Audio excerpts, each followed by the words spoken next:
Good afternoon, everyone. This is Raquel from 40 Day Family Legacy. And as you know, I've been making this quilt by Lori Holt called Vintage Housewife. And it's been a lot of fun, and I wanted to show you a picture of the whole thing put together, what it looks like when it's finished. And then I'm going to take the camera up, and I'll do that as I talk. So you can see some of the intricacies of each block after it was finished. So they each have like embellishments of buttons, or like there's one that makes it look like a cherry. And I personalized a couple of blocks. Those baby hands are actually of people related to me.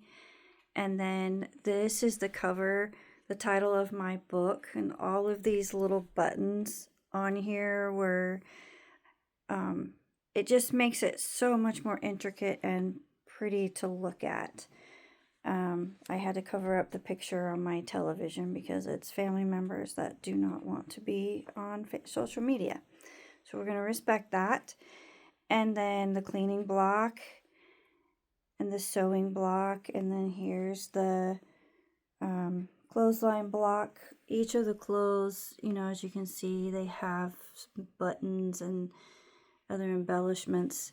So overall, I'm pleased with it. But I want to tell you that as I was working on this quilt, I was also in a coaching program that was basically kind of based on the scripture and the Proverbs 31 wife. And so as you look at these pictures on each block, I want you to compare a vintage housewife to the Proverbs 31 wife and determine, and maybe even tell me in the comments which one you would rather be.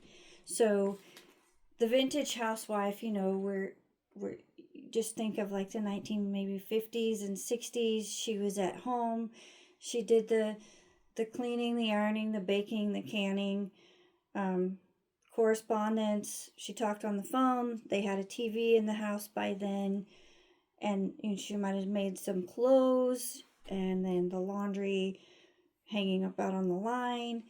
So all of those things are pretty much, things that you do in your home or whatever.